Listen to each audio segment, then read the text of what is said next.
Guys, welcome to PT2Go presents How to Perform Online Video Gait Analysis. Let me know, this is an area that I love to use, I love to learn about. Video gait analysis and just the mechanics of walking and running are one of my passions. So I'm very excited to share it with you. So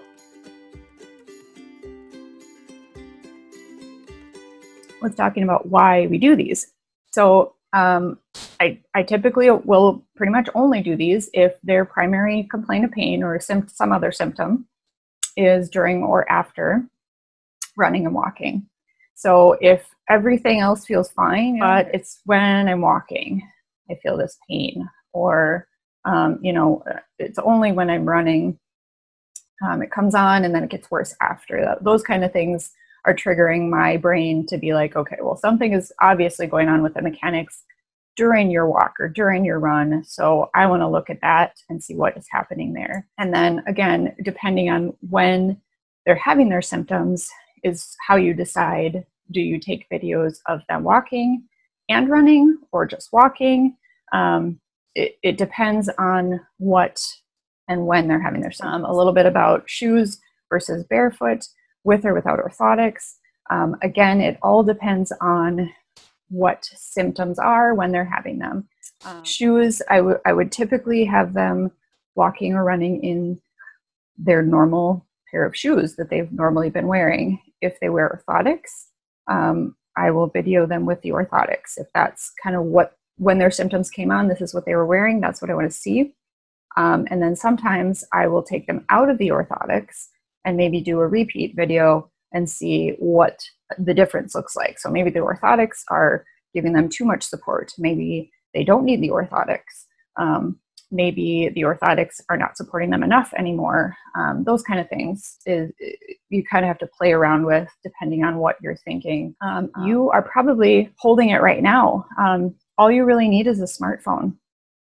I have an iPad, I have an iPhone. In the clinic, when I first started, it was digital camera, and we would plug in to a laptop or to a desktop and upload to our program, and then have to, go through it that way. And if we had the laptop and it was working, we could take it into the patient room and show the patient. If it wasn't, I would just print off pictures and explain it that way.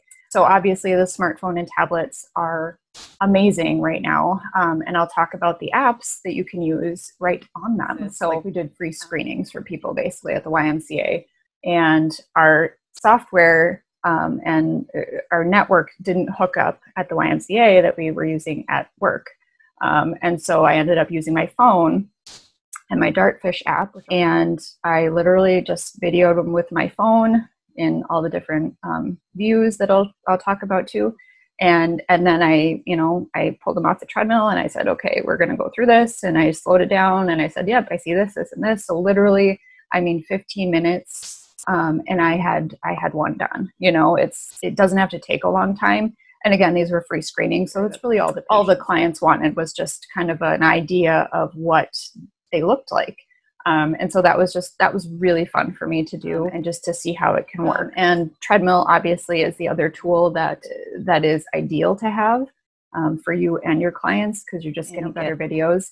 But if you don't have one, don't worry. I will talk about how to do it without software and apps. So I've kind of done the research for you here, and there are so many more out there, but these are some of the ones that so Canovia, Dartfish, and Sprongo were all talked about at multiple courses that I went to. And Coach's Eye and Huddle Technique, I've just recently learned about from some other therapists and clinicians that are out there doing this already and using these apps. So, all right, so what are we actually videoing when we are shooting? So here's the different views that I like to do. The back view, I like to do a close-up of the ankles. I like to do a side view and then a front view if you can, but you want to take 10-second clips at each position. So, and then just kind of make sure there's decent lighting so you can actually see what you want to see. Right. So how does it work? I will say that you have to make sure that they are comfortable on a treadmill before you put someone on a treadmill. I have run into people that are not, And so I just say, oh, that's okay. We'll walk in the halls, or we'll have you run in the halls, and we'll do it that way. So the online option, you can send clients directions for how to take the videos, what shots you want and all that. They can either, you know, prop their phone or tablet up behind their treadmill or have somebody hold it for them. And again, I would just kind of give them the same kind of cues, like try and make sure there's good light and not a lot of noise and make sure they're not moving around a whole lot. Then I'll have them email me their videos. They email me their videos. I upload them into my Kenovia program. And then I will, you know, kind of come up with what I see. I can create images to send them back if I want. I could do a Zoom video call and I could pull up Kenovia there and go through their results there with them if I wanted to review them more directly. Otherwise, I can just kind of send them what I see. Now we'll talk about if you don't have a treadmill.